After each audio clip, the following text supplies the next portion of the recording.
Yeah,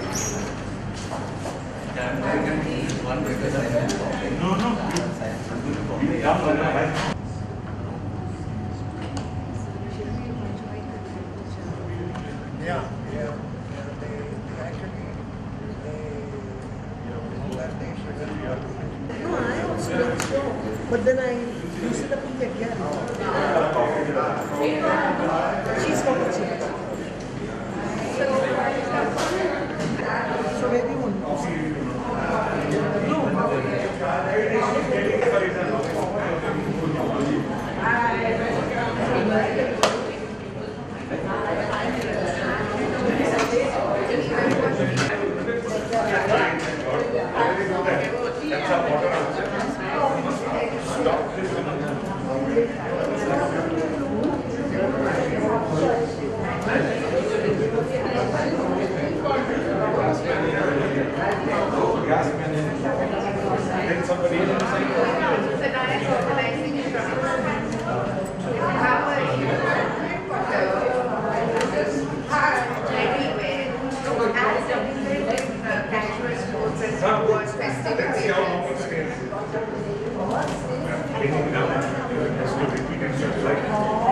Every Sunday for a full Sunday.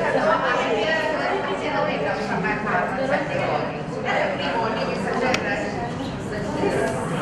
You must be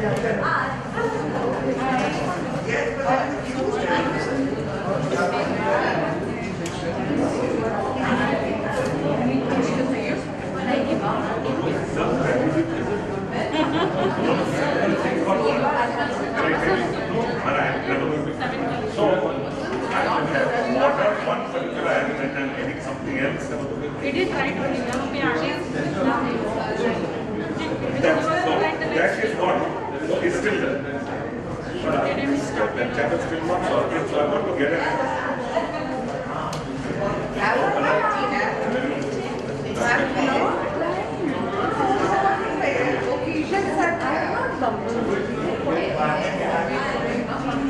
First, I like to get parts.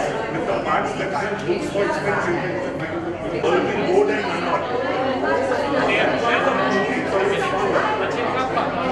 Going forward.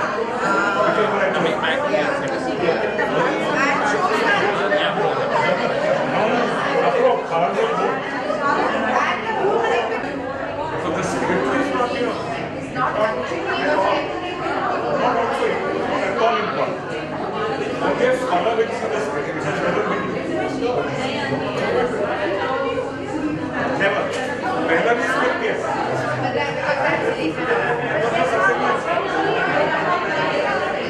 Because of for thousands of years, that's a fact.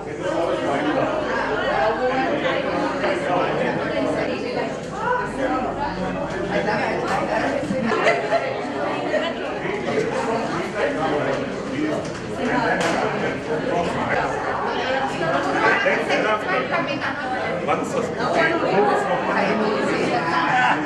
revelation which says none of us the only secret.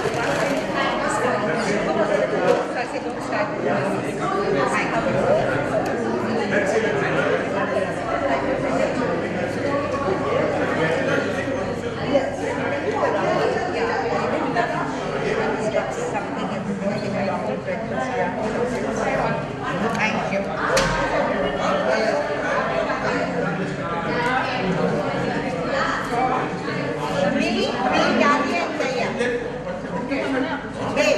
First, let me give you, but I have limited this. How many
He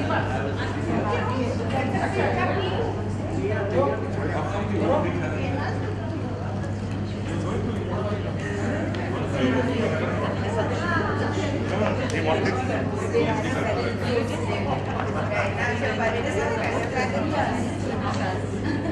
bring him from next time.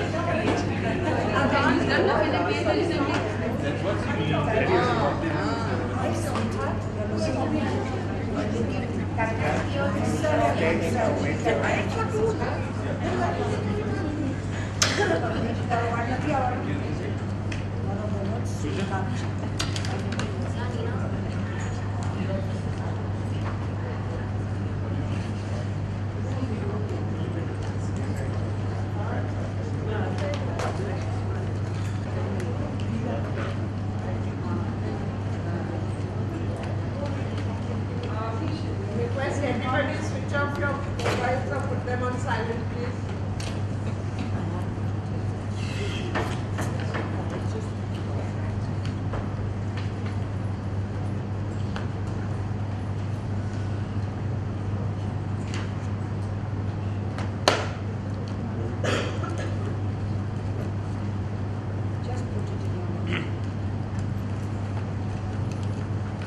Religion invokes more emotion and passion than radical thought or logical thought. You need to shift. All of you have come here this morning.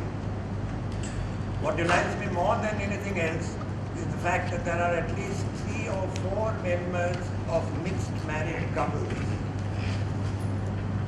I would like now Rohinton to start proceeding.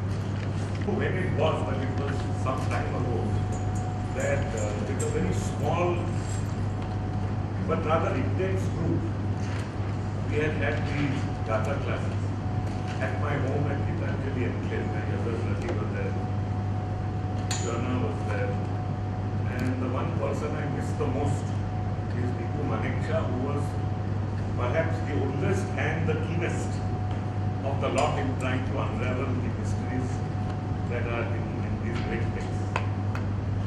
It is in her memory that I begin this class. She was a very fine lady. I miss her enormously. It is important before we embark on this somewhat long and arduous journey that a few fundamentals are first given to all of you. You must first know that this is an extremely ancient religion. And being ancient, its scriptures are in at least 5 languages. I don't know how many of you know that the Kasti prayer itself is strictly speaking in 3 languages. Many people say it's 2, but I think it's in 3. Because the Kemna Mazda prayer is directly taken from the Gatha, short of the last one. The Aura Mazda Khodai prayer is in Pahlavi, which is a completely different language, and which was the spoken language of the day during the Sasanian dynasty. I will be giving you a short primer on Persian history as well, to tell you where this dynasty fits in the timeline.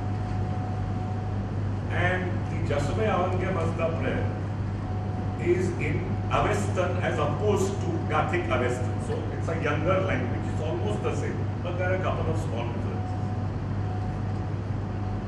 Interestingly enough, this prayer was put together by one of our greatest chief priests, a man called Adarbad Marasman. Now, he happened to be the chief priest of one very great Sasanian ruler called Shapur II. Shapur II is perhaps the only king in history to have been crowned when in the mother's stomach. It happened like this. His father was Hormuz II, died early. Somehow or the other, the 2 sons that he left behind were overlooked. One was called Adar Narse and the other Narse. And They were overlooked perhaps with good reason because they were considered good for nothing.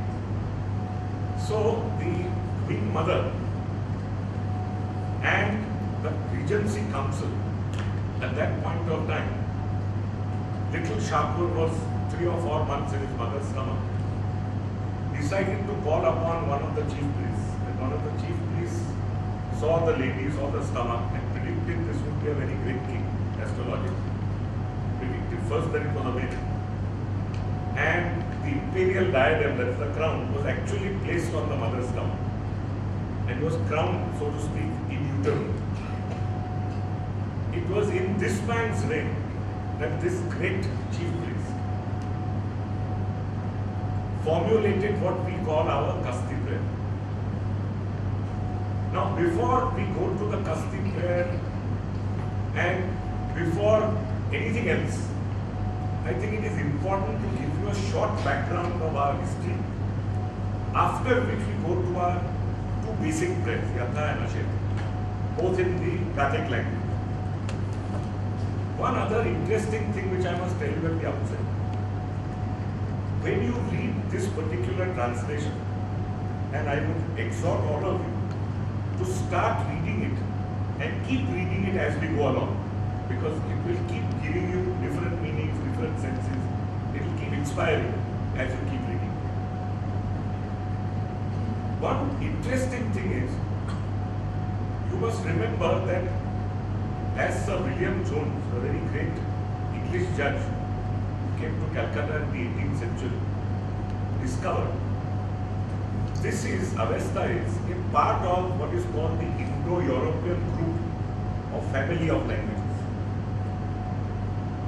Now, being part of this group, fortunately for us, we speak many languages today which are part of this group. English, Gujarati, Hindi. Interestingly enough, one clue to discovering what at least 20% of these words mean is their modern usage in these languages. Now you will find, for example, the word Garo Deman.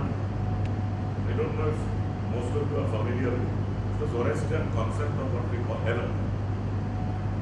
Both can be titrated into today's languages. Garo, Gavanu, Song, Deman, domain. To give you an example. Like that, you have many little words, and in fact, you have a commonly used expression, Mutar, bis, which is used in the Gathas. Prophets always spoke with verb and always spoke with strong words because they had to ultimately revolutionize society. This is one interesting facet which you all keep in mind, because every time you read this, try and see whether a particular word fits something which is in modern usage. You will find at least, as I said, 20%. Another very interesting thing, you will find that there are two miracles, according to me, which have happened.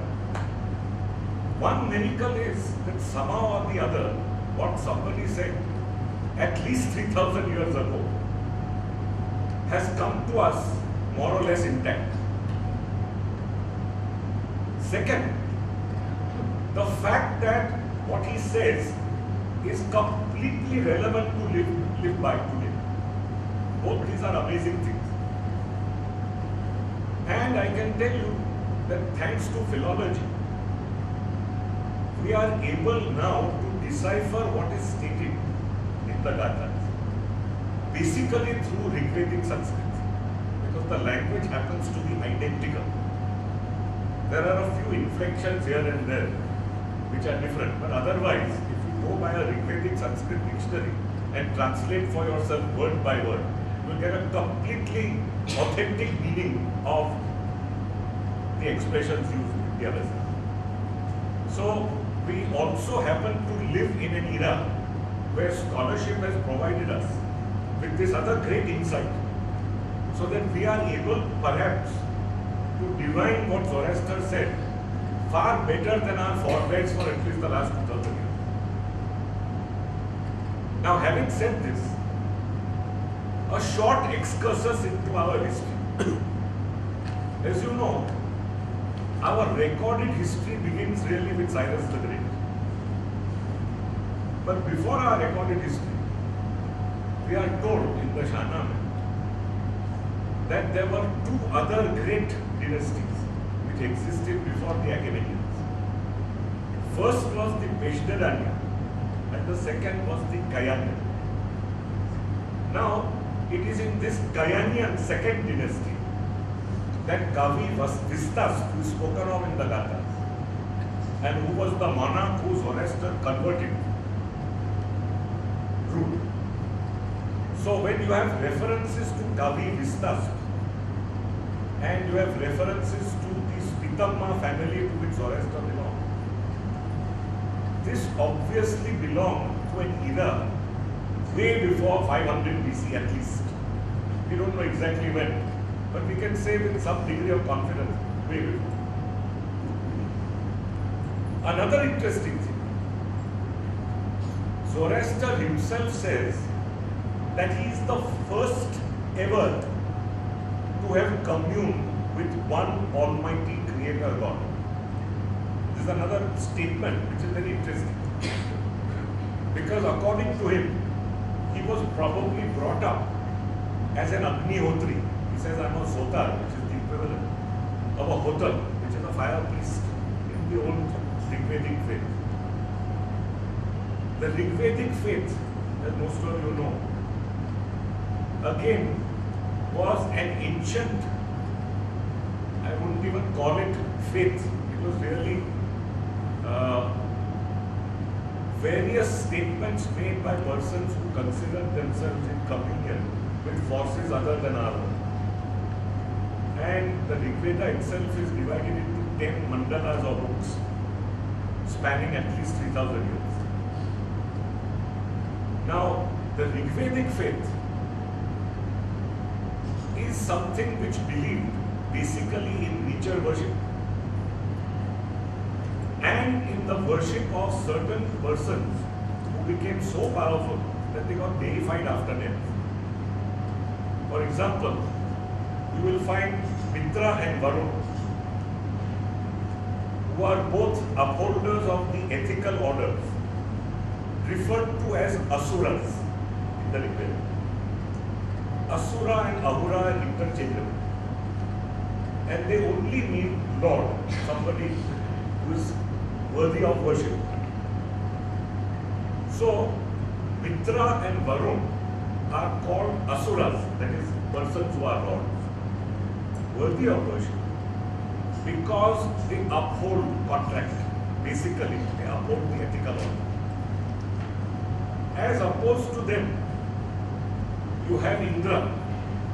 Now, Indra and Agni, that is fire, the same English word ignite. Always bear this in mind. When you say Agni, ignite comes to mind straight away in a living language. The maximum hymns of the Rigveda have been composed to these two. Indra, to me at least, was obviously a king. He was so powerful that he got deified after death. And he had all the foibles of a modern day ruler. Drunkenness, wantonness, licentiousness, the works, violence, rapacity. And there are so many hymns devoted to him that one wonders how the ethical order would perhaps have been upheld at all, given the number of hymns to this gentleman as opposed to the great Asuras. It is from this that Zoroaster finally comes down to us and tells us that I wish now to overthrow this old order because I have seen with my mind's eye. Now again, interesting. The expression he used is just mining, just more.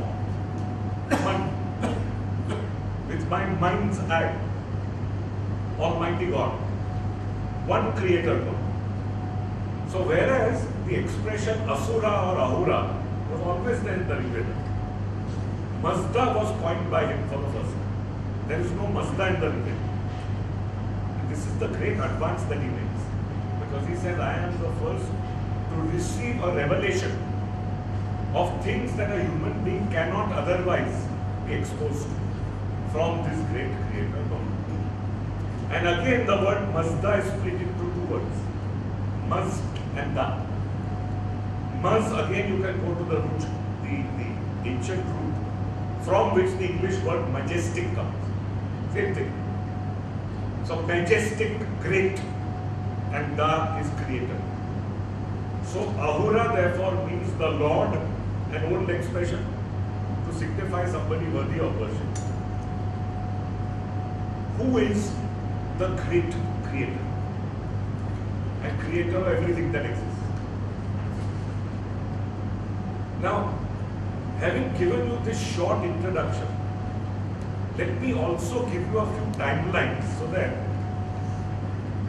when we talk of Gatha and thereafter the Kasti prayer, it will be clear to you as to which language is used when and by whom. We go back now to the dynasties. So you had, as I told you, the first Vishnadanya, with which we are not directly concerned. Kayanian, with which we are directly concerned because the monarch was converted by Zoroaster, belonged to this dynasty. Achaemenian, the third. Now the Achaemenian is the dynasty which all of you are aware of. Begins with Cyrus II, who is Cyrus the Great dynasty. Incidentally, this monarch is also referred to in 6 books of the Bible, Old Testament, and is the only person other than a Jewish prophet who is called Anointed of the Lord.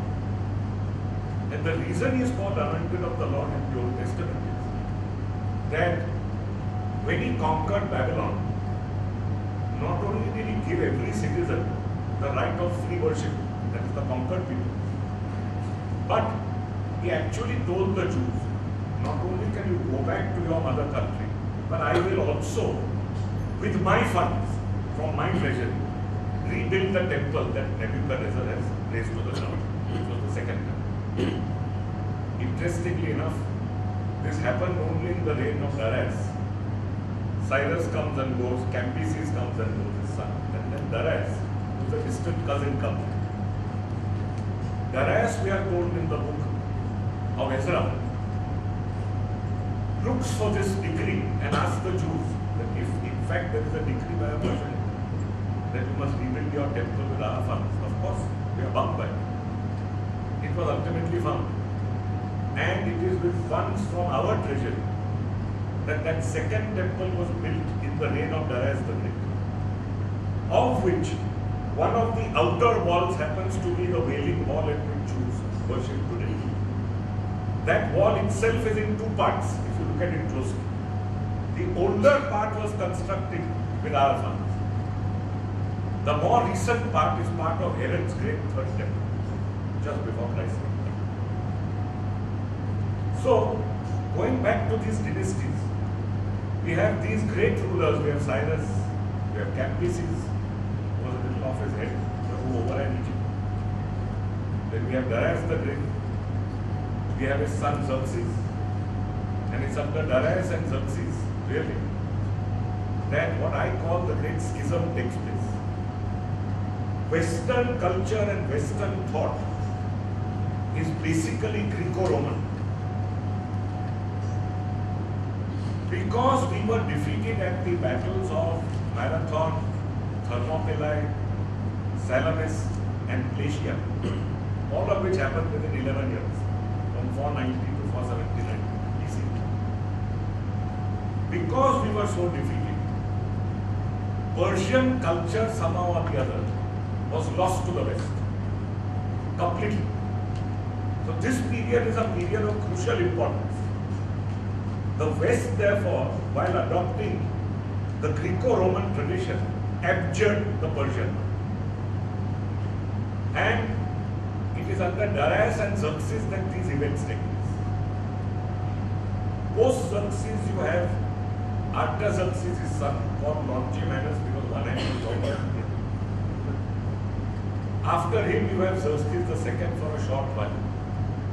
Then you have a bastard king, Darius Nothus. Nothus means son of somebody who is illegitimate, like William the Conqueror, who has a reasonably wrong. Then you have Artaxerxes II, the man who is thoughtful, Naaman. You have the great battle of Cunaxa in 400 BC, fought with his brother Cyrus the Younger, where he defeats him. And you have Artaxerxes III, Arsaces, and then finally our last emperor, that time Darius III, who gets conquered by Alexander. And with that, a dynasty which ruled for roughly 230 years comes in. So this dynasty won over. Then for a short while you have Greeks ruling, Seleucid, under a general called Seleucus, left by Alexander. And from roughly 225 BC to around 24 AD, which is again a gigantic amount of years.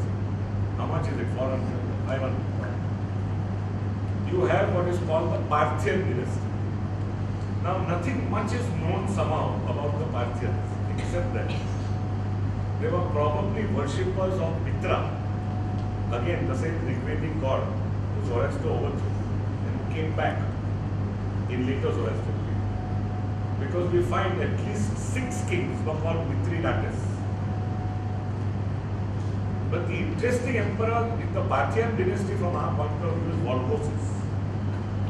Now Volgoses was somebody who asked the Magi, who are the Persian priests, to gather together all the scattered remnants of the Zoroastrian texts at that time. This again was roughly the Christian era when Christ was born. And as a result, we had a second redaction of what is called the 21 Nusks.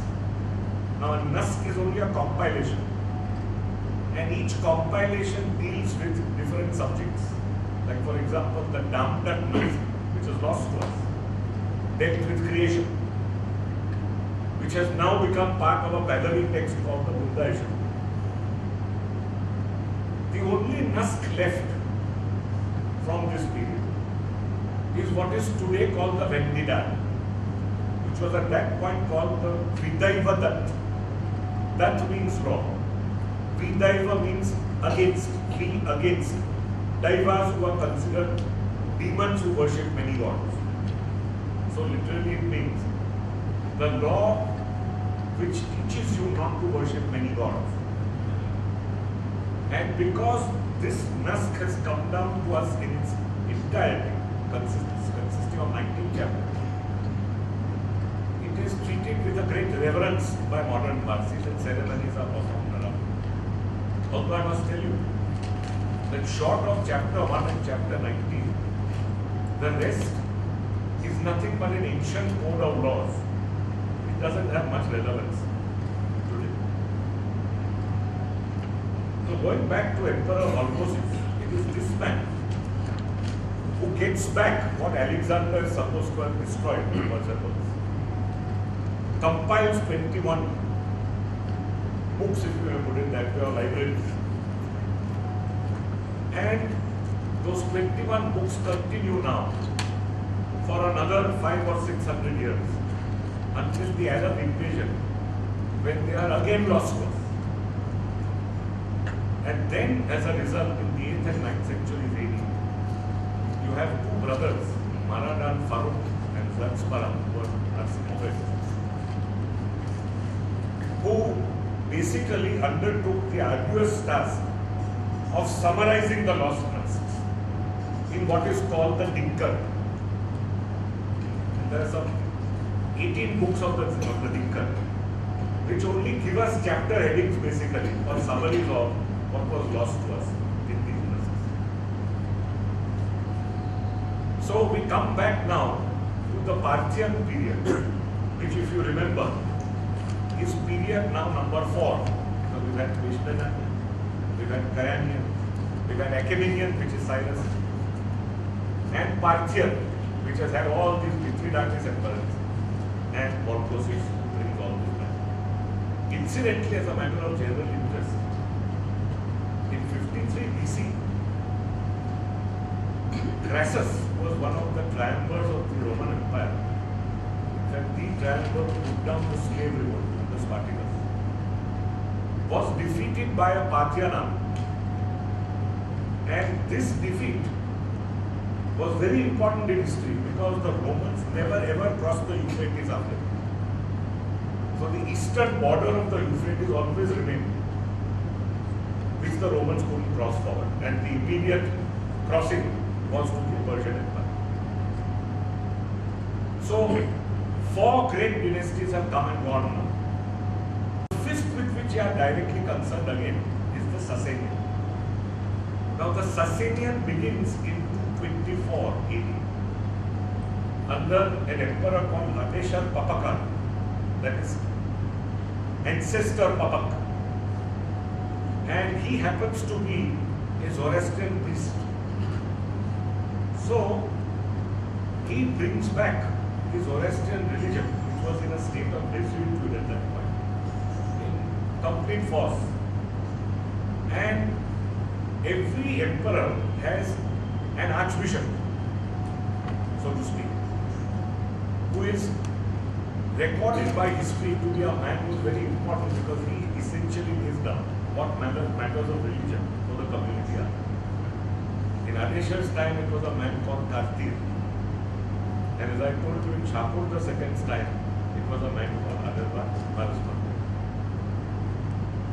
Now, this dynasty again had some 30 odd rulers that ruled for 425 years, from 224 till 651 AD.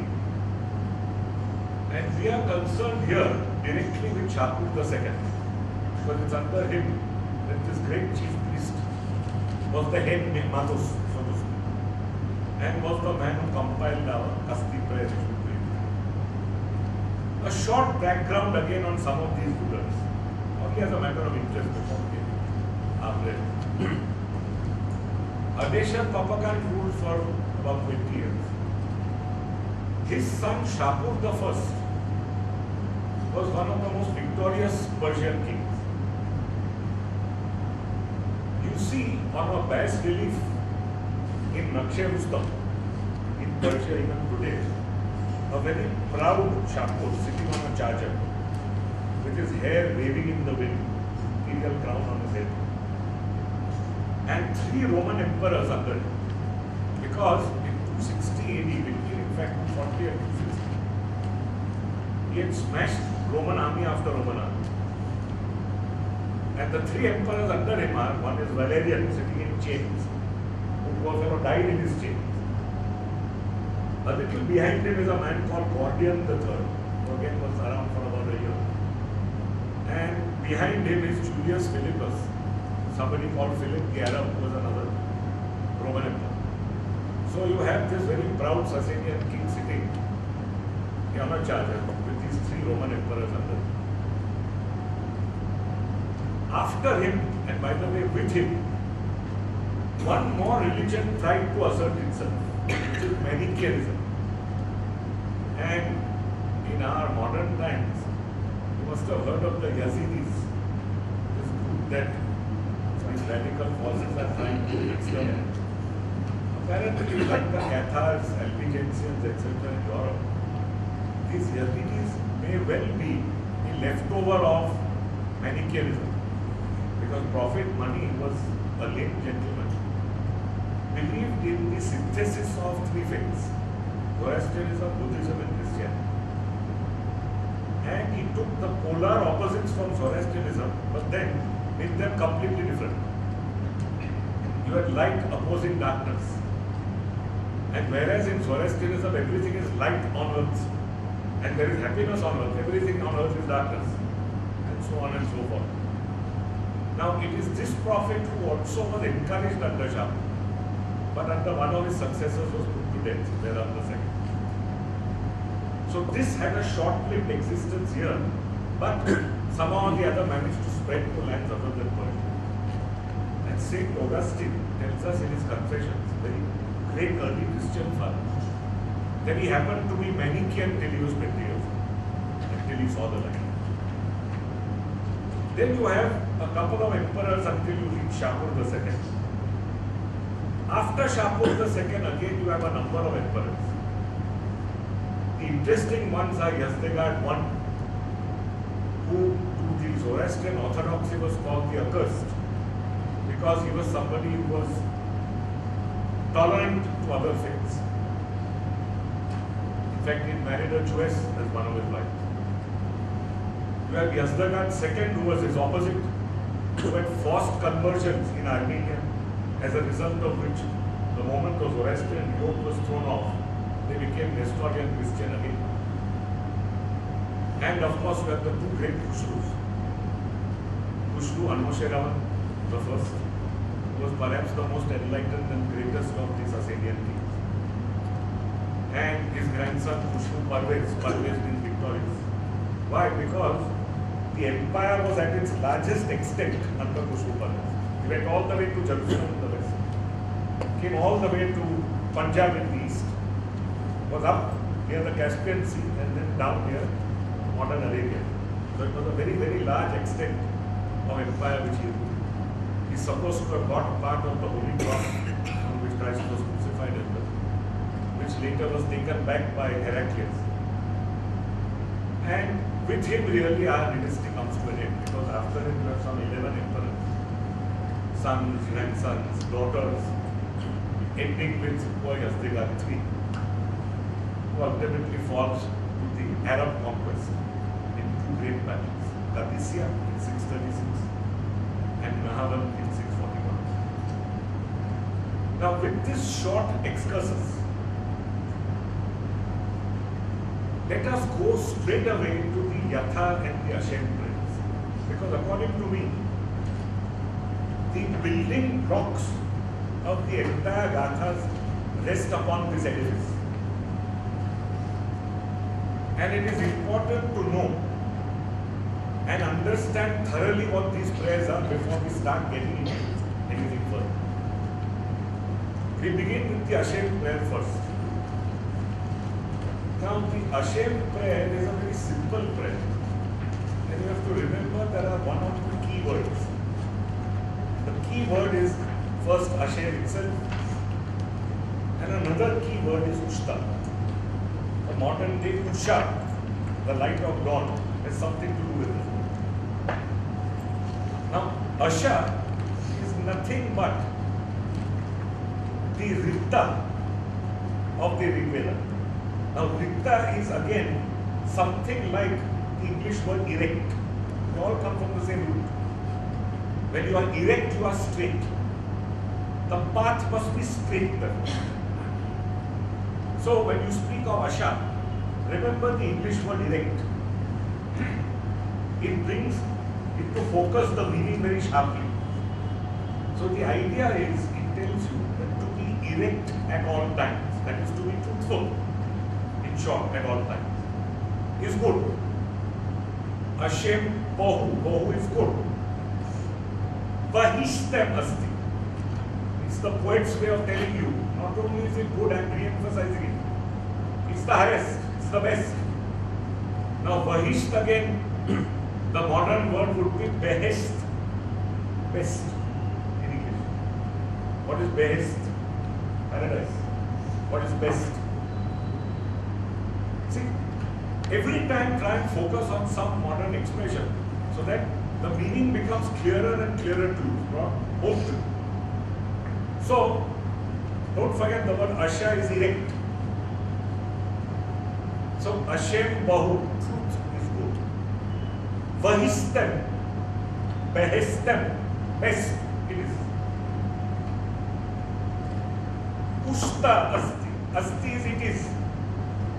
Same as the English word. Asti, it is. Same thing. Ushta Asti. Now, Ushta, as I told you, is light. Usha. What is Usha? So, it is telling you that light, happiness, as opposed to misery, darkness, it is. Ushta asti. Ushta ammai. Same expression. This mental happiness, so to speak, illuminated mind. Come to him, ammai, him again. Yad asai. Who for truth. Asha is truth. Does the highest truth again. Vahishtai, best. Asha. So, it's a very simple and beautiful prayer. What does it tell you? It only tells you that there is a direct link between going down the path of truth, as you see, living by, which alone will give you mental happiness, contentment, satisfaction. And the second part, which is really an inference from the last three words. Do it for its own sake.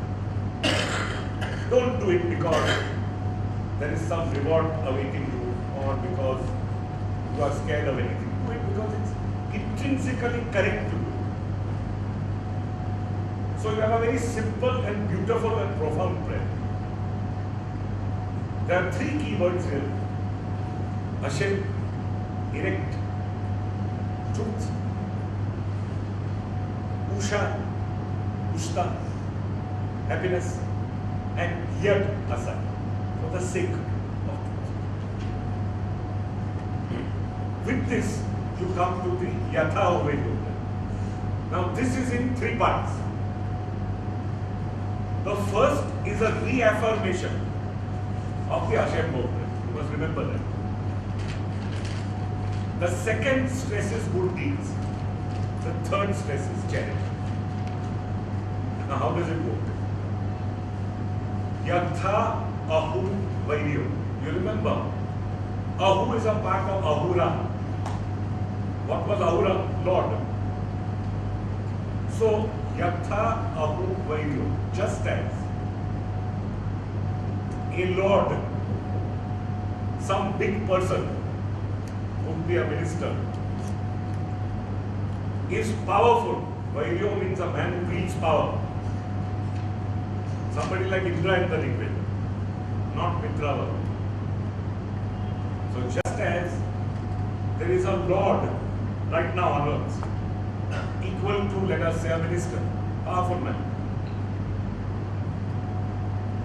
wields power. Atha Ratus. So does a Ratu. Now who's a Ratu? A Ratu is somebody who follows the path of truth. Asha, the chief. So it's a reaffirmation of Asha, the Asha Maupre. So you put the thing together, what does it mean? It means just as people are enamored by people in power, you should really be enamored by people who follow truth. They are the real McCoy, so to speak. And therefore, a Ratu. The two words here are Ahu and Ratu. Ahu is somebody who's like Indra, who wields power. A Ratu is somebody who lives by the path of truth and therefore can instruct others. A person who gets wise, we are told in the Gatha, by following this path and who can instruct others. So this is part one. A beautiful reaffirmation of the first prayer. The second part is Vangehush Dasda Manangaho. Mind. Vangehush again, like Vaishta, highest, best. Dasda is gifts. So, gifts which are mental in nature. What they are, the Gathas will tell you. Will only come to him, and the key word here is Shautanana, who does good deeds. Shautanana. Angyaush, right now in this life, must die for love of God. This is part 2. So part 2 tells you what? If you do deeds in this life for love of your Creator, your Creator will bestow upon you gifts which are of elemental nature. Leave for the next time what these gifts are.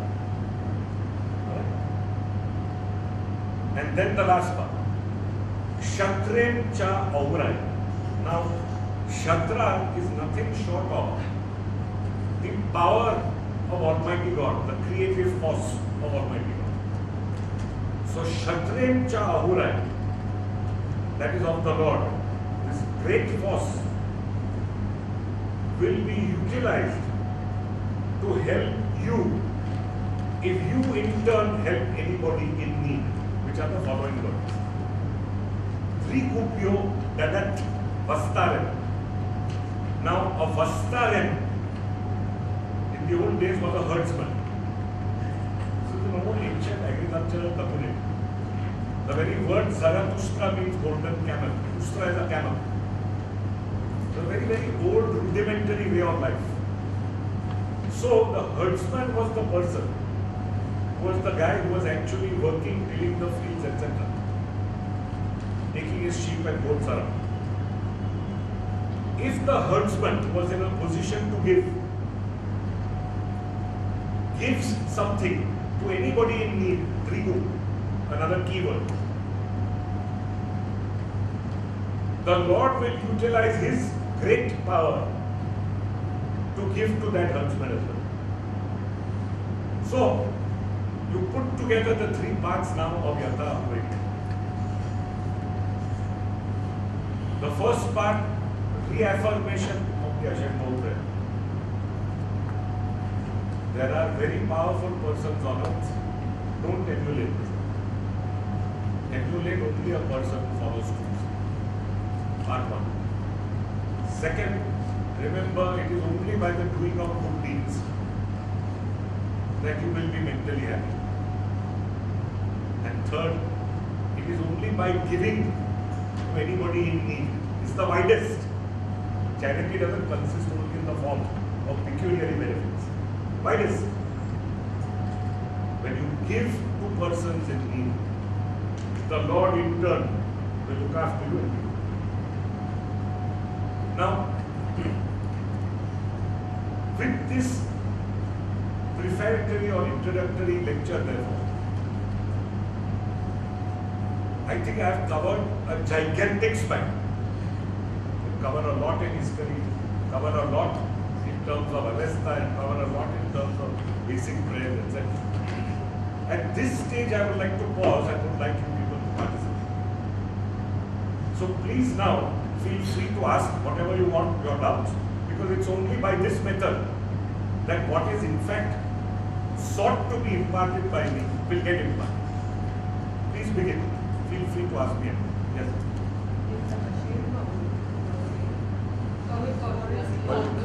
Little louder.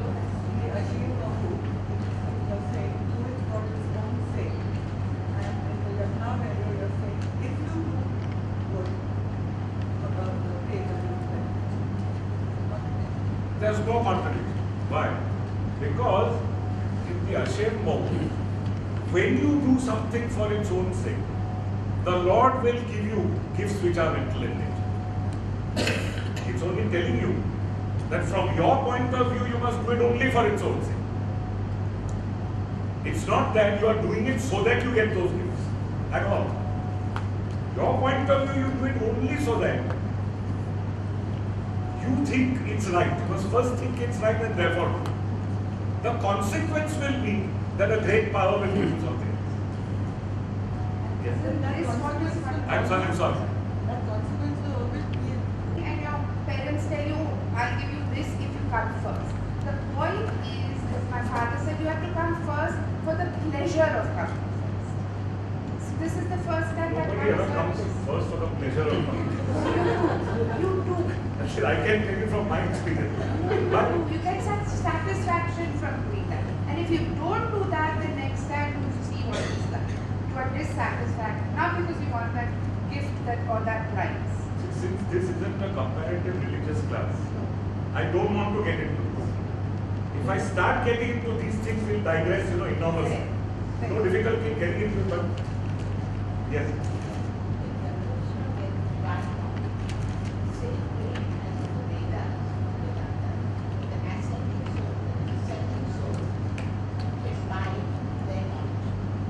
Answer is no. Now the reason why the answer is no is this. What did she say?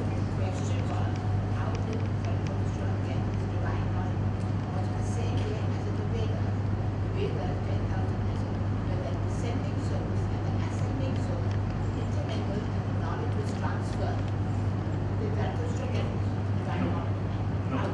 You see, it's a very important question. The question brings into sharp focus the difference between revelation and what a human mind can attain on its own. It's very important. Zoroaster tells you very clearly that what he is telling you has been imparted to him by Bahumana. Now, Bahumana is nothing but an attribute, in Plato's words, the ideal of a good mind. And he said that this comes to him really through an outside force. So therefore, whatever he is telling you here is not what his mind is telling him. It is what an outside force is telling him. Very important, first. The difference between this outside force telling him and a human mind, however great it is, I don't think could be better brought out than by comparing a few of the beautiful hymns of the 10th mandala of the Rig Veda and the Gathas. Now, in some of these hymns, there are human speculation because they don't know, they've not been told. One speculation is that there is somebody from outside who looks after all creatures, and they call him Prajapati. There's another speculation that the universe has been fashioned by a great architect, and they call him Vishwakarma. There is another which likens creation to a cosmic egg, Hiranyagarbha. There is a fourth which ultimately hits on the idea of something existing by itself, what you call a Swayam. And it says that somebody or something breathed on its own when there was neither something nor nothing. Very interesting. Now, all these are speculations by great sages. Maybe it is their own inner voices telling them, maybe it is voices from outside telling them. But the important difference between these speculations and what is stated here is that here there is no speculation. Here it says, this great creator God has come down to me, has told me that I am the be-all and end-all of everything. One. Second, told me why I am here. Third, told me where I am progressing. Fourth, finally told me that there will be a stage when death will be removed, which is called Ameretat. And when death is removed, and when everybody is capable of peaceful coexistence with everybody else, there will be immortality. Now this is the great vision. And this great vision doesn't come, as he says, from my mind. I am the first, he says in 2 ways, to have been revealed this from an almighty God, which is an outside source. Second, Zoroaster's revelation, so to speak, is exactly the Judeo-Christian Islamic tradition which follows. Now, in early Judaism, you had nothing like heaven, hell, you had some small place called Sheol. Nobody bothered about it. Post-exilic Judaism, when they were introduced, when they were influenced by Zoroastrianism, they broke into 3 groups: Sadducees, Pharisees, and Essenes. The Pharisees believed in an afterlife because of what they were taught by the Magi. And then finally you have Jesus coming in again as a Jew, but as a complete reformist, who gives you the same identical concept of why we are here, where we are going, how we taste heaven or hell depending, and all souls day, which then leads to a resurrection. And finally, what the Quran tells you 600 years ago. So, not only is this revelation something which was the first in its time, but it has been repeatedly given by various others who claim to have been persons who saw God. So the difference between, and the Quran tells us, interestingly enough, that there is a difference between a Rasulullah and a Nabi. A Rasulullah is somebody who has had communion with Allah. A Nabi hasn't. All the seers of the Rigvedas are Nabi. Zoroaster is a Rasulullah, Muhammad is the last Rasul. Just as Zoroaster is the first, he is the last. You have got a message from his creator. How each one gets the message is again different. Zoroaster gets it through his own mind. Muhammad gets it through Archangel Gabriel. But the important part is the essence of what the afterlife consists of is identity. In all these faiths. And you are also given by a subsequent hadith, which is what other commentators say about the Quran. That from the beginning of time there were 313 messengers, Zoroaster to Muhammad, and 311 in between. And up till the Quran there were some 1,24,000 odd Nabis who were holy men. So thank you for the question, it's an important one. Yes. Is it important to say the Shem It is very important to remind yourself. You see, one very interesting verse in the Gatha tells you that prayer is essential only to do good. It's a beautiful verse, we'll come to it. And if you pray every day, what does prayer give you? Prayer gives you serenity, prayer gives you focus, prayer gives you so many things, including the most important thing according to me, which is to know what you pray, so that you can translate it into doing something. On the Shem vow, when we were young, we were always given the translation that truth is the highest good. Yes. Now, as a child, you always thought that truth meant not telling lies. As you grow older, you realize that the truth covers aspects of creation, devotion, faith. Is there anything in the Gathas which give a wider definition of what truth really means? Yes, there is. See, one very interesting verse again tells you that the very embodiment of truth, Asha, it's a very peculiar expression. Asha doth not disunite. Now, what is the meaning of doth not disunite? It means it is the only real binding force. It binds persons who are like and alike. And the Gathas tell you also another very important thing, that the positive aspect, if you may put it that way, of truth is more stressed than the negative. The negative is don't tell lies. The positive is live along the path of truth. It's a path. You have to traverse it every day. There are thorns on this path. And these thorns are going to prick you, sometimes hit you very hard. It is these pricks and hits which are likened to the test of molten metal through which every soul is to go. And better you do it now than face it after death. So the Gathas again tell you very clearly, the positive aspect of truth is facing up to obstacles, surmounting them, and thereafter spreading happiness. The very opening lines of the Ustava Gatha are most beautiful.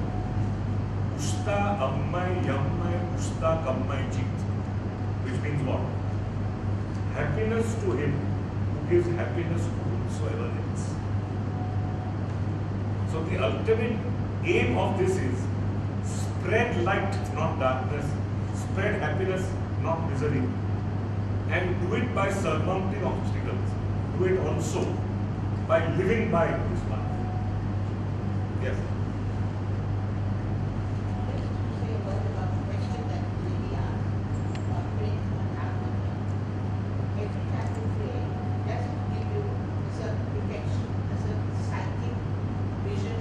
Does it give you a certain psychic armor? Because those who seek halo, I don't mean as a halo as concentrated energy. Those who see that, they see the different halos of different people. People who pray and how they treat the halo, that doesn't wash up. They clean the halos around us. You are not told any of this in the Gatha. Where does it come from? No, it can come from so many sources. It can come again from Nabis as opposed to Rasulullah. It can come from people who have different experiences. You are not given any of this here. This is a very simple, down to earth, but very difficult philosophy to put into practice. And the four mental gifts, because this is where you come to Vakyavas, Dasdam, Anand. What are these gifts? You are told there are four of them. Tevishi, Uttayiti, Purvatat, and America. Two when you live, two after you die. Now what is Tevishi? Tevishi is the strength, the character that you will receive as a result of living by the path of. You will be able to face anything. Uttayiti, your entire life will take on a different meaning. It's almost as if you will be born again. These are the two mental gifts given. Now, if you are born again, you will be born again in many ways, one of which is what you said.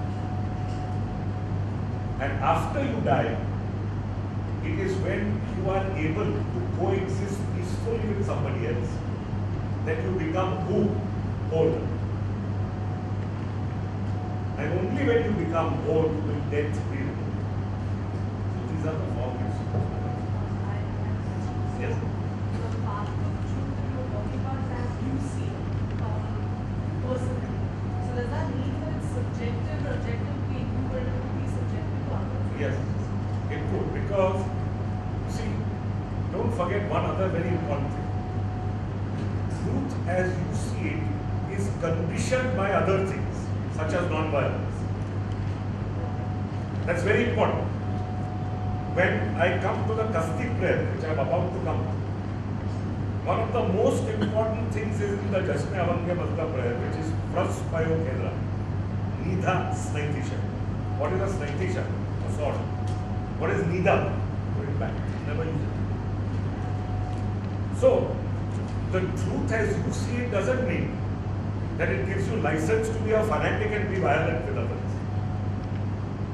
So, what is important is, as I told you in the very beginning, these two fundamental prayers are building blocks of what is coming. You must first understand the building blocks, and then what comes gives you a complete perception of what then comes.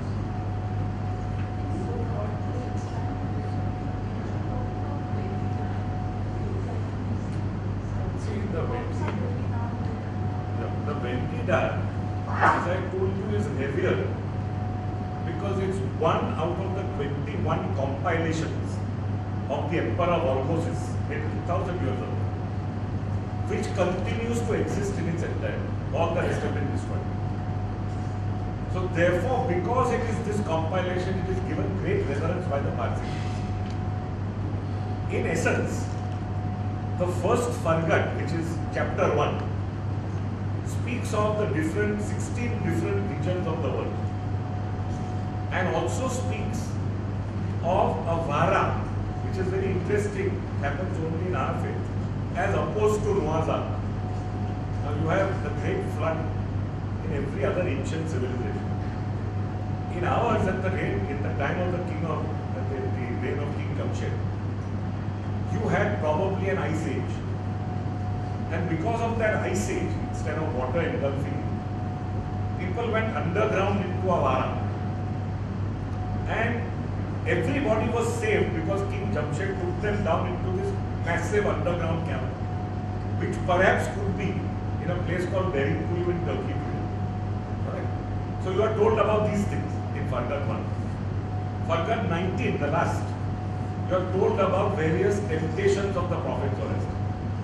But short of these two things, between 2 to 18, you have an ancient code of law, fundamentally criminal. If you kill an otter, you get 80 stripes. If you kill a dog, you get hanged, etc., etc. If you touch a corpse, not only will you get flayed, but you will have to undergo tremendous purification and then be flayed, etc. Most of this does not seem to have much relevance to it. But the reverence according to this one nas is because it happens to come down to us intact. Therefore, it's not translated into all sorts of rituals that. Ritual again is a different part. You want to know, interestingly enough, the Kasti prayer itself has an extract from the Vedanta. After Kamna Mazda, there is another Gathic verse. And then that Nasai Daivi Duksh part is from the Vedanta. And that part, which is taken from chapter 6, if I remember right, of the Vedanta, is only this, that when anything comes to afflict you, we want that affliction to disappear. That's all, simple. And disappear where? In the north. Why in the north? Because in Persia, everything cold and dark was in the north. Had you been in Australia, it would have been in the south. So, the 21 that, I mean, out of which only the Vedas survived, then how come the Gatha survived? And how much of the Gatha has survived? Yeah, very good question again. See, the Gathas are 5 in number. All of you know that, right? The first is called the Gatha Aunavaiti. Now, I don't know why it's called Aunavaiti. Because the other 4 Gathas are so called only because of their opening words. Ustavati because the first word is Usta. Spentavaiti because the first word is Spenta. But the first word here is not Auna. In any case, that's a conundrum to me.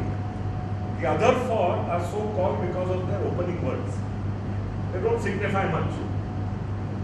But what is important is that there was no written language at the time.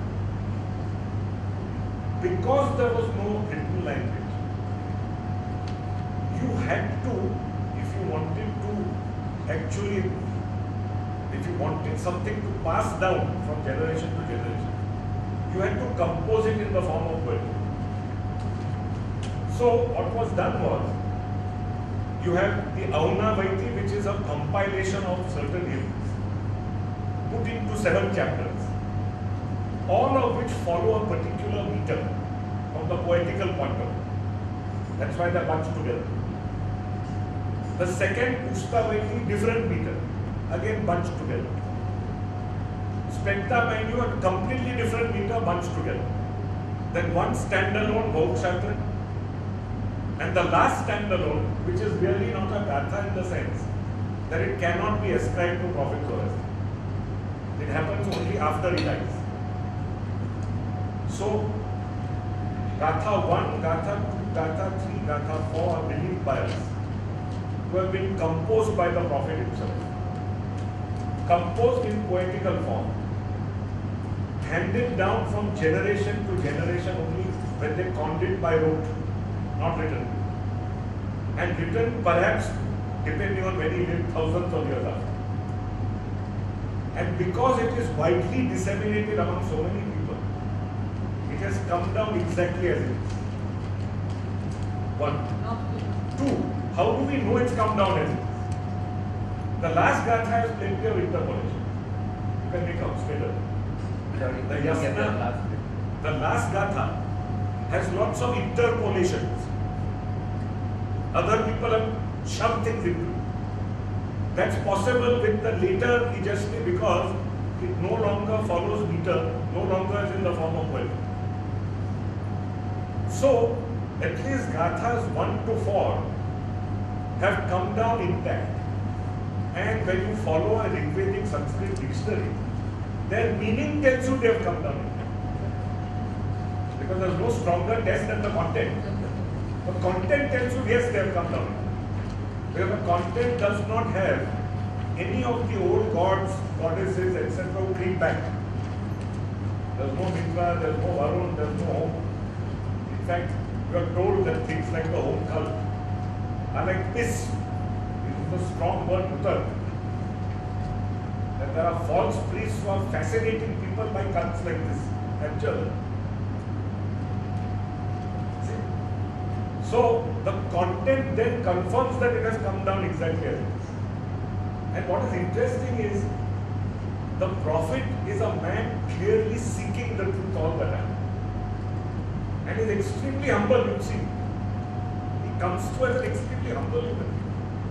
He also asks God, look, I am your appointed designate, but am I on the right path? Please tell me. I don't know whether I am on the right path. So, fortunately for us, because there is this oral tradition, because it's in poetical form, it has come down to us more or less as it was. Now, whether it's all that he said or whether it's part of what he said, we don't know. Of the Nash? No, what happened with the Nasks is apparently there were these compilations dealing with different things, astrology, astronomy, medicine, all sorts, creation. When Alexander came, apparently in a fit, when he was in a drunken stupor, he was reminded by a courtesan called Thais, Athenian courtesan, that Darius had put Athens to torch in 490 BC. Now see this massive city and see this huge empire do the same thing as well. Drunken fit, he put it to torch, and apparently some 12,000 odd ox skins on which all this was written was also burned. As a result of which you had the first loss, so to speak. Put together again by Volvoses, again second loss after the Arabs came and everything scattered.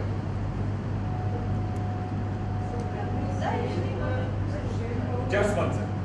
So the Pundaishni is also somewhat like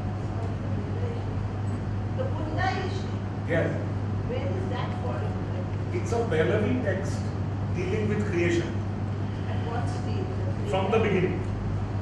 That came. Creation from the beginning. That's a much later work. That was said. But yes, that's the. But whether it reflects what was in the Damdat Nask, not certain. Damdat Nask is also dealing with creation. God knows what it dealt with apart from what the Buddha says. So it was made based on that, but not sure how it was. No. Sorry. When we talk about creation or harmony of all the software and the heart of food, does it also talk about executing our karma so that we can live a better life? You see, the concept of karma, I would ask you not to bring in here. Karma goes with reincarnation. Reincarnation has no part in the Gathas. Very clear. Doesn't say a word about reincarnation. Even though I will show you verses where some priests have tried to find reincarnation. So you keep all your other concepts apart. It's very important for you to keep it and look at this as it is. First, understand it for what it is, then, bring in what you already know. It's very important to keep everything aside first. Understand this first for what it is.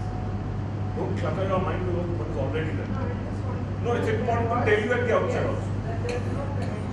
You see, karma is a very simple doctrine. The doctrine is there in virtually every living religion, except for maybe the Charvak school or some such thing. As you sow, so shall you reap. Simple. As you sow, so shall you reap is there everywhere, most so here. But not karma in that sense. As you sow, so shall you reap, yes. How you will reap is completely different. How you will reap is completely different here as opposed to what the Jains say, as opposed to what the Buddhists say, as opposed to what 100 others say. What this says you must understand for yourself. Why do they say that see, these are both very powerful prayers in and of themselves. So I know that in times of trouble, instinctively I'll start saying Gatha, non-stop basically. Yeah. But then when a soul is passing at the time of death, you're supposed to keep saying Hashem over there, yo, why is that? What is it in Hashem?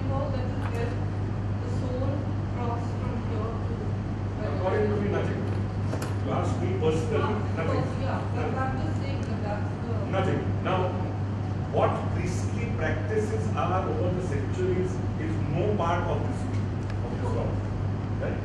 There are many things which may have good in them, which may have bad in them, we don't know. It is important for me only to impart to you what according to me prophets or says. Nothing more, nothing less. Nothing less. Now why somebody should whisper Hashem going to somebody's ear is no part of this lecture. And what is the import of saying these prayers aloud? Is there any import of that? The import is only this, that it tells you what to do. You see, one is it's for your own peace of mind, put it that way. Perhaps get peace of mind by chanting something aloud. Perhaps. But the idea is what the Gathas did. Grant me goodness as a reward for praying. There's a direct Gatha in this. Idea is fundamentally to understand what you pray so that you can translate it into everyday life. Very important. Apart from Just one second. prayer, are there any other prayer defined I'm sorry, I got this. apart from Athavaryo or Shemmo, Kasti prayer? Yeah.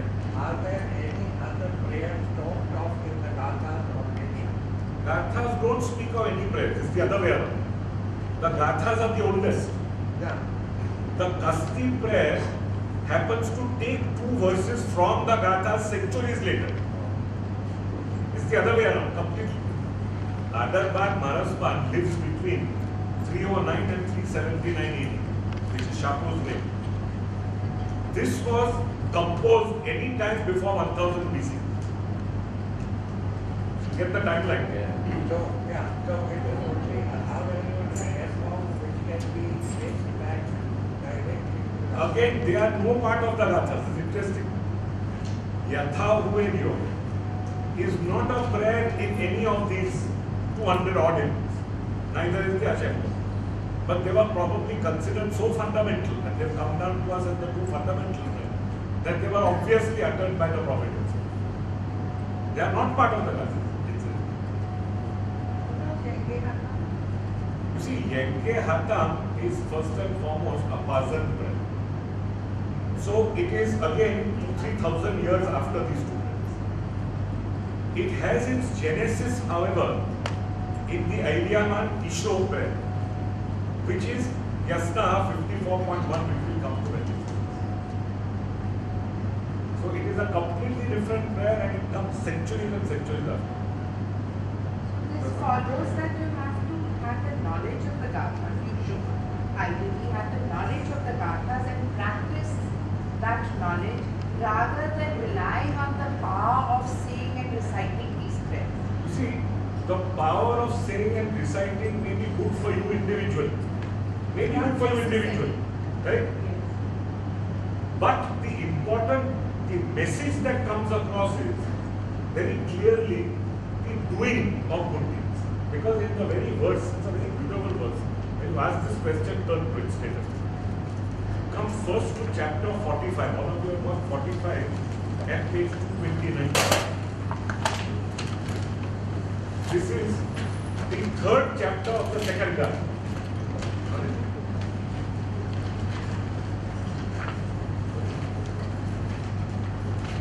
The verse in particular is verse 8, which you will find at 236. 236. 36 at the bottom.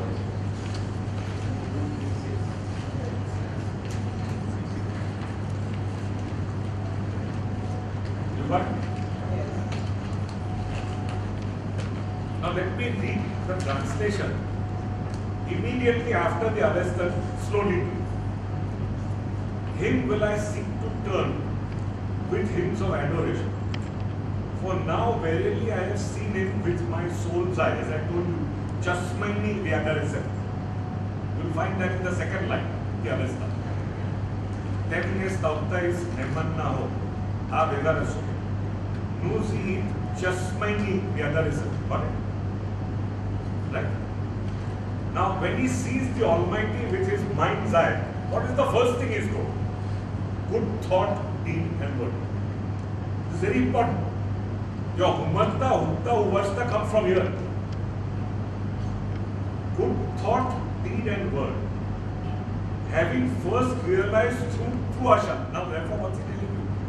When you live by the path of truth, what is the path of truth? Good thoughts, good words. Having done this, I have been favored with my mind's eye seeing the Almighty. Therefore, let us lay down our devotions before Him. In Garo Neman, which, as I told you earlier, is our concept of heaven. So you see, what is interesting here is that you are told specifically, look, when you follow the path of Asha, when you think good, translate it into good words and translate it into good deeds, only then will you get this great vision, and only then will you progress. In fact, at this stage also there is a very lovely saying of the great Dastur Adarban Marasman again, who is the guy who, as you know, formulated our Dastur there. He put it so beautifully when he said that God may give you wisdom, but unless it translates itself into courage as well, what's the point? So wisdom must go with courage. He may give you intelligence, but what's the point again? Unless that intelligence is far-seeing and not short-sighted. Third is what is in this verse. What's the point of a good thought unless it is translated into a good deed? And fourth, and what is most important, you may have enormous wealth. No point unless you are generous. So this again is stated so beautifully by the man who formulated this custom. Another very interesting thing he tells us is, never sit in a seat where you are liable to be unseated later. He tells people like me, when you speak, don't be a bore. Interesting, very interesting, practical admonition. And another thing, he said, tells you how beautifully you view half a glass, the famous thing. You look at the water or you look at what is empty. Now he tells you, the moment something bad befalls you, think that it's a great thing that has happened. Something worse could have befallen you. For example, in the entire armory of the devil, one more arm has gone. And things of that nature. So, this is all wisdom literature which has been devised by our priest, which is also written and which should be separately read. We have the concept of devil. Sorry? You mentioned devil. We have the concept of devil. You will find, interestingly enough, in the Gathas there is no devil.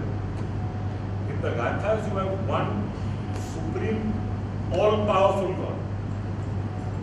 He at the beginning of time creates two spirits, which are two minds, and gives them the power of choice. This is one allegorical. One chooses good, one chooses bad. So the one who chooses good is called Spenta Man. Spenta, the spirit that chose correctly. The one which chose badly is called Angra. The English word anger. Anger is one of the evils spoken of constantly. Now, interestingly enough, again, you will find both concepts in the Dusty Bread. You will find Angra Menu specifically spoken of in the Avestan part, and Aryaman, the full-grown devil, spoken of in the Auravasta part. Both. But not Gathas does not have any Aryaman. There is no embodiment of evil. There is one supreme, all-great God who has given the power of choice to persons like us. You choose badly, you are called Agra. But interestingly enough, the embodiment of evil, who is Aryaman, is the very next word after Auravasta God. Aryaman, the evil. Yes, you are both. I have one question. Try to get my story. On the word? Gatha, who are you? Gatha is nothing, it means just as. Gatha is meaningless, don't focus on it at all. Gatha, from the point of view of your understanding, Gatha is meaningless. Just as, that's all. The second thing is, people always say three yatha and two ashamu. So what is the... Again, no part of this lecture. It's very important to stay away from things which are outside. No part of this lecture. Is there a manner and a time, etc. to say these prayers, or when we have to say it, said in any form, when you say this? None whatsoever. Yes.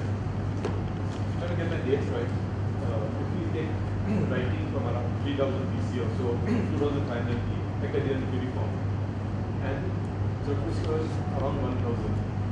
Nobody knows. So, but yet none of it were recorded when writing was Nobody thinks the first problem is nobody knows. We must face it and say nobody in fact knows. You can only say yes before 500 BC. Now when we don't know. Nobody has the slightest idea. The Greeks in 300 BC said he lived 6,000 years before, so we don't know. That would put him way before the Rig Veda has been written, which is not correct again. Unless the Rig Veda is wrongly dated. You know? Should the Vedika be prayed or should it just be something that's read and absorbed and understood? Again, entirely up to you. I have a further question. Yeah. Dr. Mehta, why priests always say that once it passes away, the Vandita from this one? But this one, No part of this lecture series, sorry. No part. See, I don't want to digress into a moment to get into this. So why This would goes we for go a on to the Karna? Sorry? Why would we go on to the Kasti prayer now? Yes, sure. Have you had enough for today or you want me to do the Kasti prayer as well? And she's done no wrong. And I believe that we should not follow her. She has no negative emotion. How do you know? Huh? She's not spoken a single word. How do you know that? You're probably filled with negative emotions. I don't know. But nobody knows for sure. Nobody. And all the time I've been told it to work on very well. Anyway, so that again is totally out. Please understand. This is neither a comparative religious class nor is this meant as, you know, as something where your personal problems are going to be sorted out by me. I'm not here So for is that there any purpose. mention of people with disabilities? Now be clear please, I am not here for that purpose. I am here to impart to you what is stated by Prophet Zoroaster according to me, after which if it helps you, thank God. Now may I progress because otherwise, you know, yes. You people are ready for the Kasti prayer. This again will require a lot of concentration. You have Kemna Mazda first. Turn straight away to Yasnaha 46.7 because that is Kemna Mazda. Yeah. 46.7 at page 246. Yeah. Please remember, when you study this book, the Avnaveti Gatha is from 28 up till 34. Ushtavaiti, the second of which this part, the chapter is a part, begins with 43 and this is the last chapter. 43, 44, 45, 46. Okay. I'm sorry. No, it is relevant only to find it and to know what you are doing. See 46.7.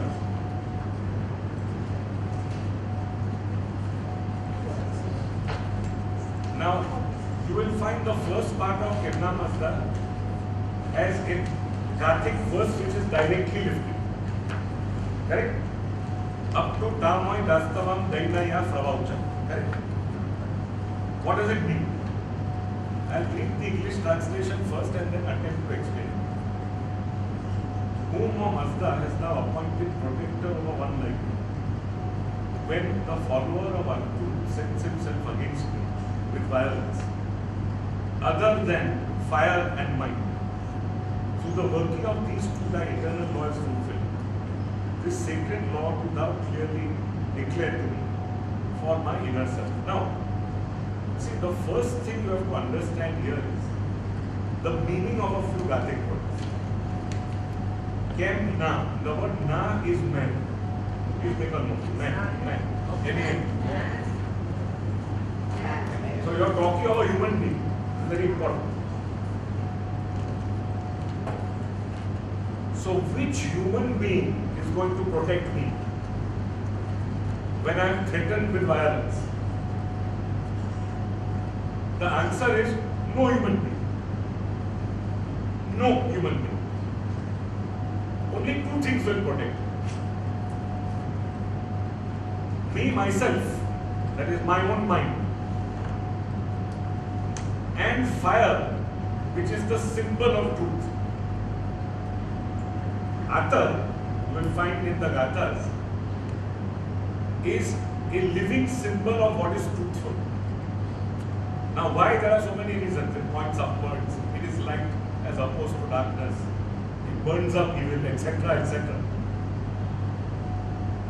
So, all that this prayer is telling you is, which man will look after me when I am in distress and somebody is jumping on me with violence? Answer is nobody except you yourself, through your own mind and through fire, which is by following the path of truth. Alright? Please declare this to me very clearly, is the last sentence. So interestingly enough, Adarban Maraspan picks this up and then goes to the question chapter.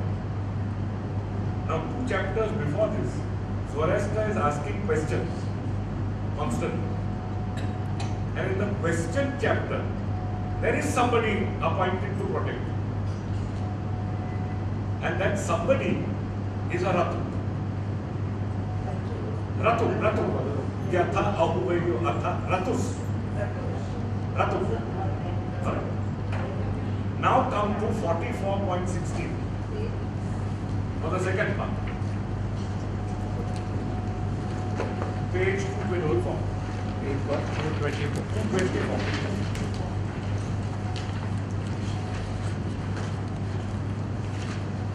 Now you will notice that the first line is missing in the Karnavata. Tattva Peresa Eresma Vavchaura.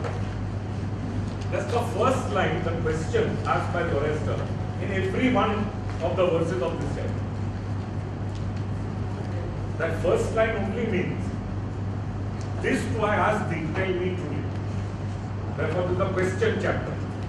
Zoroaster's questioning God. So, Adarban Maraspan left this out because it didn't gel with the first part. Carries on with the next part. K violet thread jump. Correct?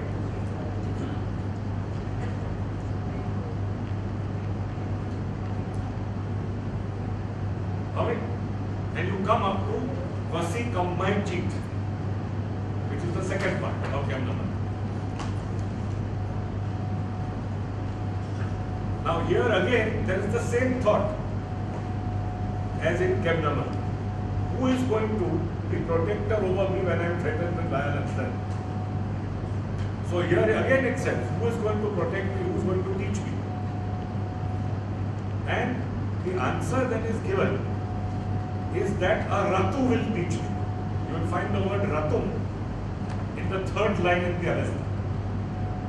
Chitra Moin, Da Maun Bis, Ratum Chitra. Got it? And then along with this, what you are also told is that Ratu will have to exercise his conscience. The word Sarosh comes from the Rigvedic word Su. Su means to hear from within. To hear from within. You got it? The expression Sruti as opposed to Smriti, what is remembered. So what has been heard and given from generation to generation. Here, Sarosh comes from the word Sru, that is to hear from within, your conscience. So, the second part only tells you that as the first part has said, rely on yourself, the second part seems to be a question of your Esther. And the question again takes you back to the first part, because according to me, the question is answered in the first part. It's the other way around. So perhaps this should have come first and that should have come second. Perhaps.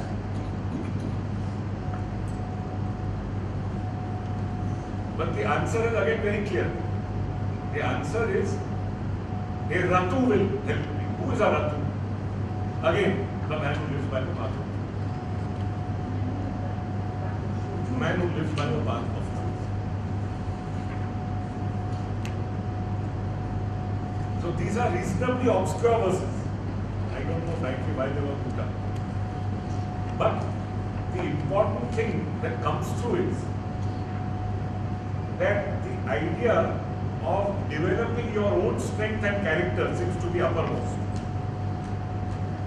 which is through following Ashram.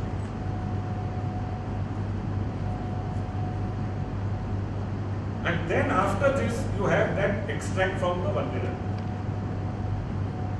which frankly in today's world doesn't contain much meaning, because it's only telling you utterly perish, utterly go those who, wish to destroy God's good creation, ma-merit Chinese. And that after that extract from the Vandana, then again comes one line picked up from the Spectrum in Gatha, 49.10. Come here, to page 286.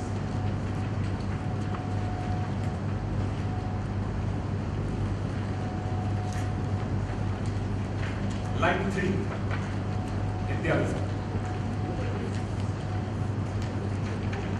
Got it? Nemascha ya Advaiti Sisacha.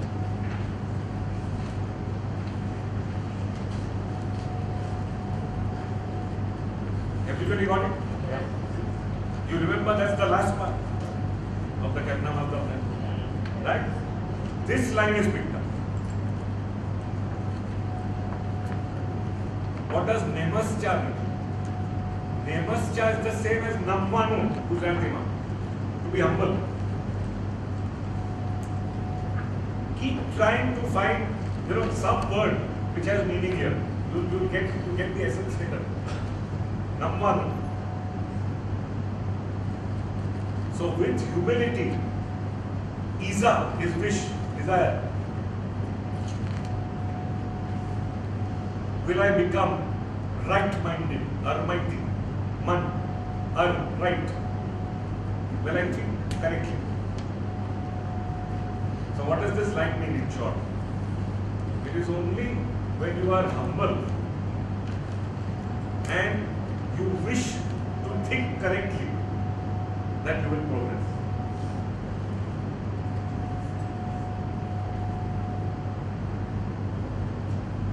Alright, so this is your first lesson in the Gatha. One verse picked up, the second verse, which ought according to me have been put first, is put second, with one line missed out, and then one line picked up further.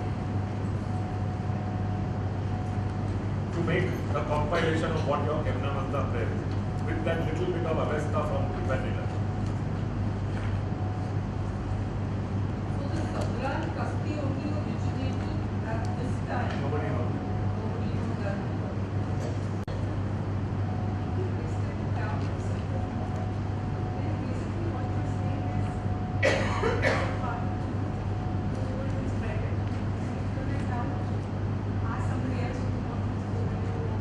There's a lot else. It's only a beginning. Tentative small beginning. No, it's not. It's not after you ask the question after the cause of it. Just now you've hardly begun. Don't forget, you will keep progressing because there's a hell of a lot in this which has to be imparted, which has been touched yet. We are only on the Kasti prayer, not even begun with this. Okay, so this is Kemnamarta. Auramasta Khodai now is in the spoken language of the day, it's Assyrian time. So it's like English or Gujarati today. It's in a different language altogether. This was dead at that point of time. Kemna Mazda, verse 2, the Avesta part of the Vandidal and Nemascha was all dead. It was in a dead language in the day of Adarban Manasman. So whether most people understood it, didn't understand it, God alone knows. This part is the part which was in English, Gujarati, etc., which people understood immediately. Now, the Auramasta Khodai prayer is Adarban Manasman's own. And beautifully, it kind of tells you about 11 types of evils which are specifically fleshed out, which one should stay away from. Now, the first thing it tells you is Auramasta Khodai, which is God. Khodai is only an affirmation of God again. Auramasta Khodai. Aryaman is now the full-blown devil who opposes God. So don't be like the full-blown devil who opposes God. Aryaman. Daiva. Persons who believe in more gods than one. Trujan. Liars. Jaduan.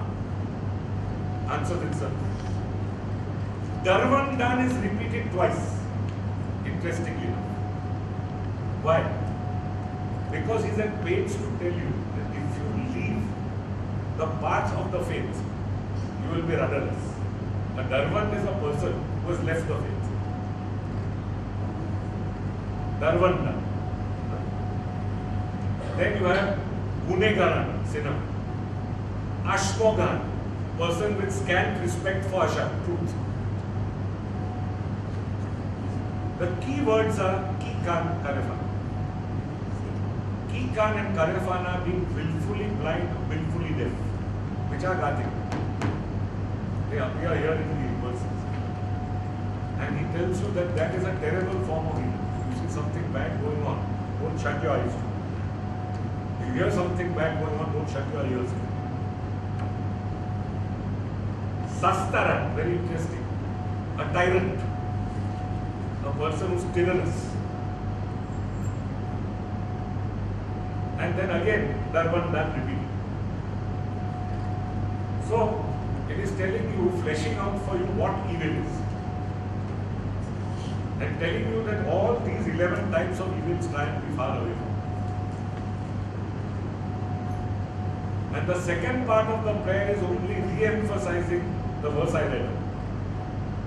That for all my sins, I genuinely repent and I genuinely wish to replace them with good thought, good word. Manashni, Gavashni, Gunashni. The Pahlavi equivalent of the Avesta.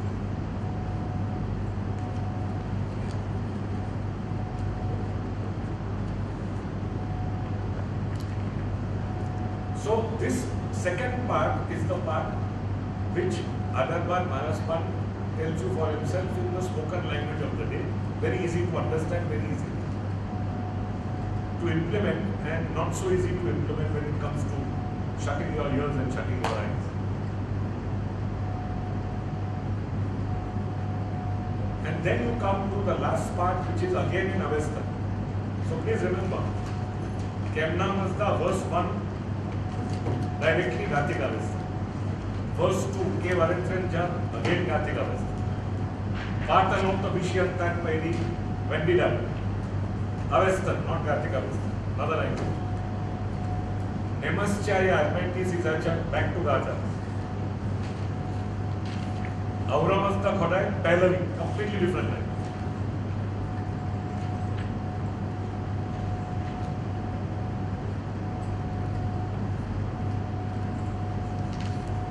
And then the last part of this you will find Shnamtra Auramasta, which means glory to God. Angra Mainush, as opposed to Ariman. So that's why I said both concepts are here. Full-blown devil as opposed to the Mainu which chose wrongly.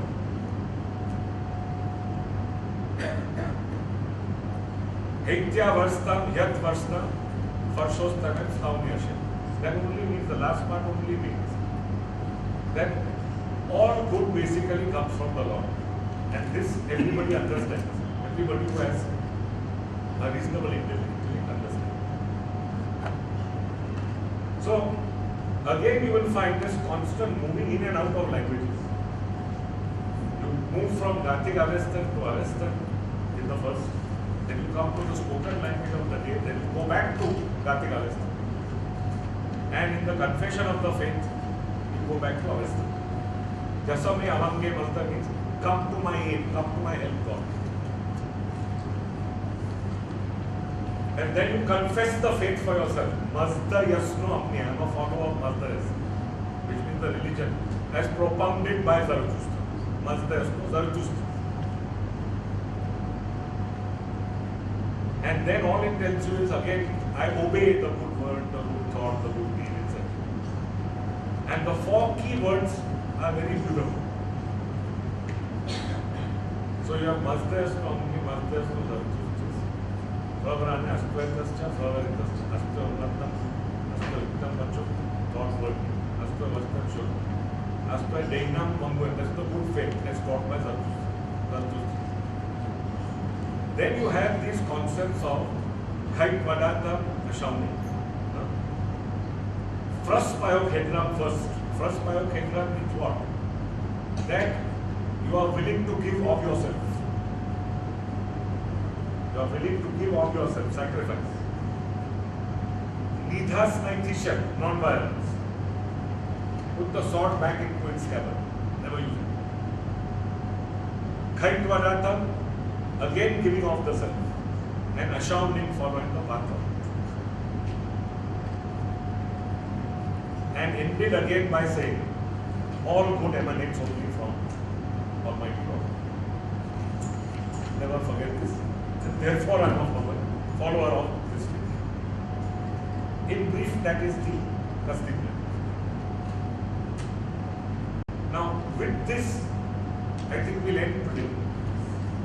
And from next week onwards, we can actually start with the Gathas. I will proceed in my own way and try and tell you first about the 2 great sermons which Zoroaster addressed, which are chapters by So, we'll deal with the sermons, we'll deal with the 4th Gatha, which encapsulates most of the key concepts. After which, then we'll go conceptual. Moral choice, read all the hymns together. God, read the hymns together. Judgment, what happens to the soul after death. Resurrection, etc. Thank you. Thank you very much. One question. Yes. All good emanates from the God. Yes. As opposed to practice for its own benefit.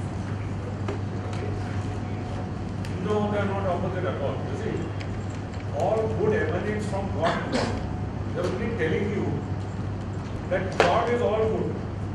Evil arises as a result of wrong moral choice. So God is indirectly responsible for you, not directly. Because He gives you moral choice. If you didn't have moral choice, you would be a puppet. Yes, yeah. Now, we've always known prayer as something which has been taught to us. But very rarely have been told that these are in different languages. How have you been able to identify that these are different languages in various? Exactly as I identify English from User. No different. They are completely different. Pahlavi and Avesta.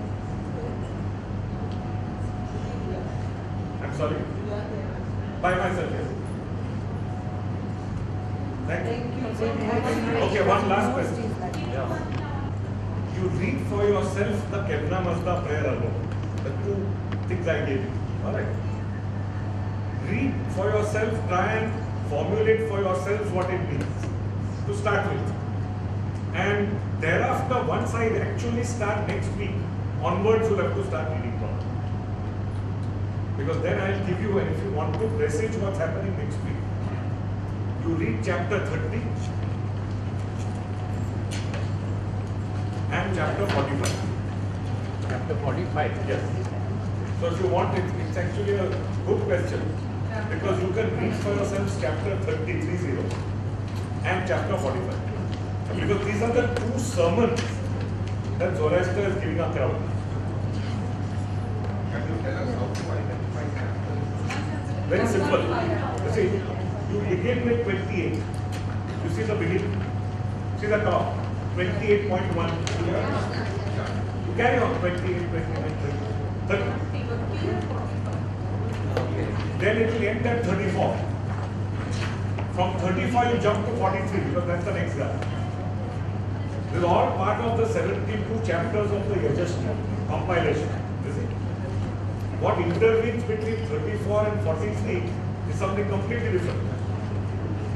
The second Gatha starts at 43. You need only 30 and only 45. Only 30 and only 45. Only 45 or 45.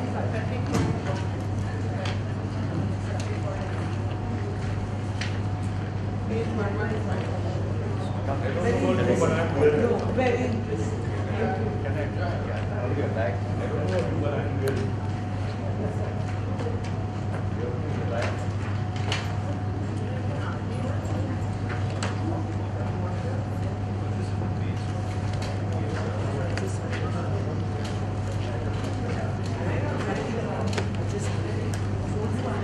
Now it will get interesting.